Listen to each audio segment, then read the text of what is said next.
and love what you do. Quite simple really, isn't it? So let's imagine then if we all did more of what we loved. If we all found what activity we enjoyed the most and did more of that. Because do you agree that we're all completely different? We all enjoy different aspects of the business. So what we need to focus on is what you enjoy the most, mastering that activity and doing more of it. So first of all, we need to establish which forms of income generating activity, and I say income generating isn't scrolling aimlessly on Facebook. It's identifying which forms of activity you enjoy the most. Which of these, and take a screenshot, take a second to actually look at them and think, which of those do I like doing? I will stand here, probably to some of your shock, that I have never ever done an event. The thought petrifies me. But yet I can stand here and speak to a stage, a room full of people. But yet I really enjoy experience packs. I really enjoy contact marketing. So I don't worry about the activity that I don't enjoy doing. I focus on the activity that I enjoy the most because that is where I feel comfortable, and I just do more of that. So which of these three forms of activity will you focus on, will you become the expert on, and start to bring more into your business? Because it's about focusing on income generating activity consistently over time. Because when I started my business and I was concerned about expanding my who do you know list and running out of people, and I was told that if I focused on these three forms of activity, I would never ever run out of people, and yet 5 years in, that is absolutely true. So I'm going to touch on my favourite form of income generating activity, which is the words contact marketing. Basically, going about your daily activity, being out in public and making friends, speaking to strangers. Now be honest and raise your hand, does the thought of contact marketing petrify you? Half of the room. Bring you out in hot sweats, you have that mental argument with yourself, tell that person, no I can't, and then you kick yourself when they walk off, but secretly you're glad that they walked off because you didn't want to tell them anyway. Now let me tell you why I think that is. It's because you're overthinking it. You're overthinking it, you're making it into something that it's not. What are our three roles as business owners? To use a product? Well, that's simple enough. To share the product? We tend to be comfortable doing that. And to share a business opportunity that may or may not be for them. So contact marketing, we are paid to make friends. I genuinely like meeting people. It's a sociable business. I like having conversations with people. I like meeting them and seeing where that conversation is going to go. This wasn't natural to me because as a police officer, I find that police officers, by trade, are quite antisocial. They're happy in their circle of the police, but outside of that, I wasn't very sociable. So this was new to me, making friends, speaking to people, taking your head out of your phone when you're in the line waiting to be served. Because you'll be surprised the conversations that you can have with people. This morning, for instance, at breakfast, there was a lady there with 3 children, small children, and she was trying her hardest to sort them all out. And I said to her, wow, you and me, but I've got 4. And that was it. And from there, I know what she does for a living. I know the fact that she's actually pregnant with a 4th. I know why she's here in Coventry. I know what, the business that she runs, what else she does part-time. It would be wrong of me at that point to not say, I would absolutely love to share with you what it is that I do. Can I add you on Facebook? If she would have said no, what's the worst that would have happened? Would he have dropped dead on the spot? No, the world wouldn't come to an end. It's just not for her. The feeling of not telling somebody, that feeling that we've all had when somebody walks off and you think, what if? What if I just shared with them what it is that I do? Not for me, for that poor lady that's running around, and she'll be running around after 4 children, which I know is tough, and I could give her an opportunity to be able to earn an extra income without having to work at Next. What if I'd not told her? Does it not just make sense to just let the words come out? And I've let the words come out, and sometimes I wish they hadn't. When you can feel yourself thinking, stop talking, stop talking, stop talking. Oh, you didn't just say that. You know what? We're not perfect. Even now, 5 years in, I'll sometimes say something and think that sounded awful. But again, nothing happens. So what they say, no, you just learn from it next time. What I love about contact marketing is that you're in control of it. It's free. It's not about paying for adverts. It's fast. I don't have to stand on a stall all day. Why would I do an event, and this is no disrespect to anybody that does events, but why would I, busy mummy of 4, stand on an event all day when I can contact market and tell 10 people, if I wanted to, on purpose in an hour? I could walk around a shopping centre, I could have 10 conversations, I could go home and carry on with my day. It's fast, it's fun when you get used to it, the people that you meet, the conversations that you have. You're in control of it, and if you want more people onto Who Do You Know list, if you want to stop making excuses and make 2019 your year, as you planned at the start of the year, these big goals, these dreams, I want to say, how's that going 6 weeks in? Are we sticking to it? All the resolutions that you set? Are you on track for the goals that you set for this year? Because if you're not, it's not about being down on yourself, it's just about increasing your activity. And what a fast and easy way to get in front of people. Now let's take Cheryl. Cheryl was a lovely lady that I met in the park, and I didn't walk over with my clipboard, as contact marketing can often feel. I stood next to a lovely lady and we just chatted about children. She was 6 weeks pregnant at that point, not even told anybody, but yet she told me, a stranger in a park. Why? Because I'm paid to be nice to people.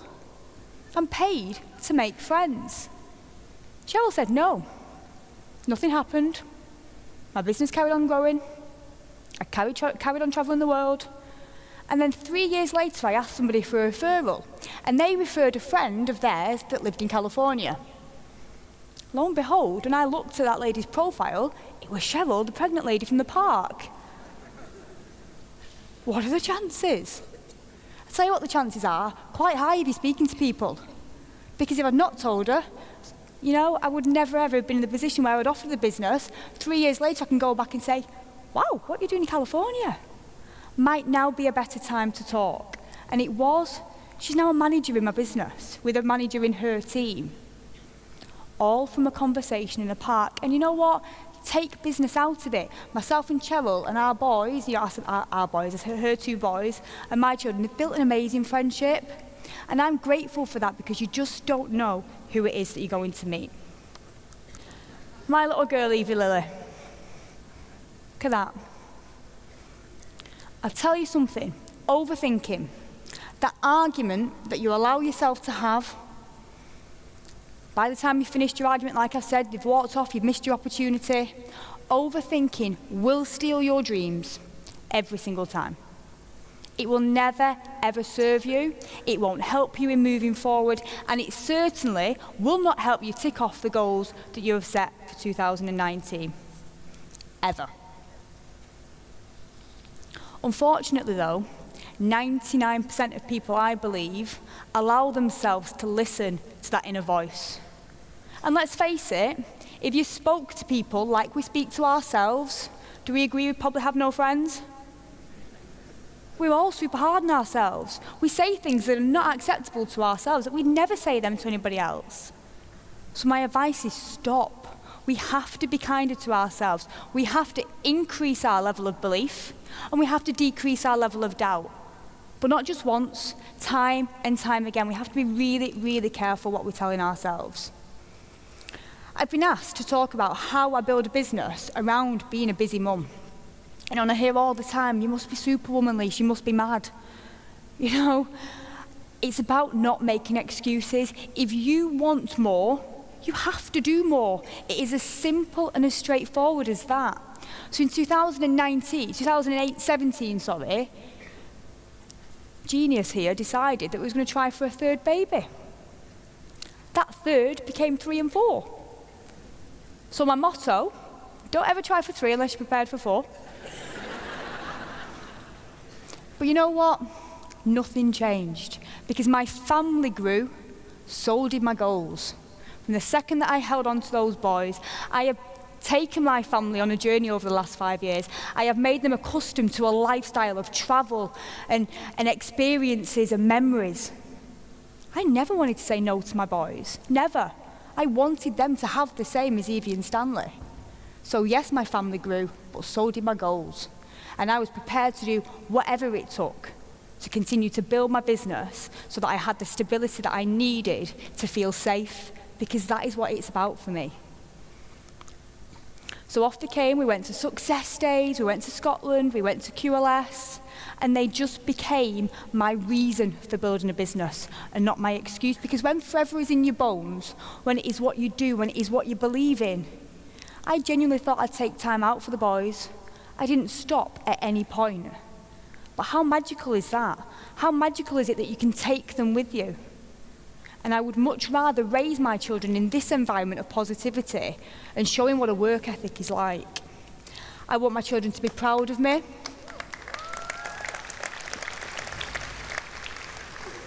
I want my children to be proud of me, and I really, really want to be the example that my children want to follow. Last year, I learnt to be kinder to myself. I am really hard on myself. My self-talk is horrendous, and I know that, and I'm aware of that. I always want to be the best at what I do. I pride myself on being manic, being able to take on the world, when in actual fact, last year that wasn't possible. It was time to slow down, embrace the chaos of having a large family, the pressures of still trying to build a business.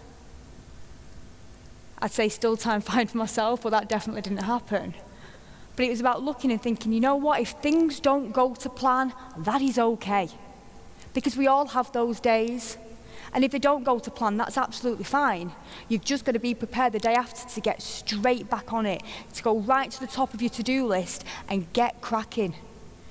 Now, don't mistake being kinder to yourself to being okay that you're being lazy, because they are two completely different things.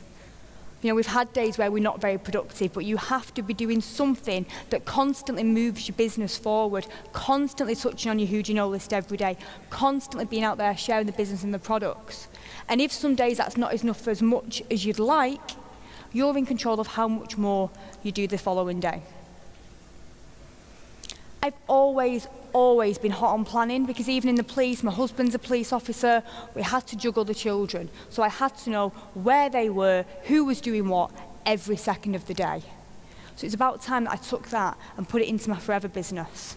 And what I did was I used highlighters so that I knew where I was, where I needed to be, where business time was, where family time was. Heaven forbid there was time for me to go to the gym, because for my self-care, that is really important. Finding half an hour to go to the gym, not being hard on myself if it wasn't a full hour, just having that time for me, and that I know then where my business time is, and it is about being productive with that business time.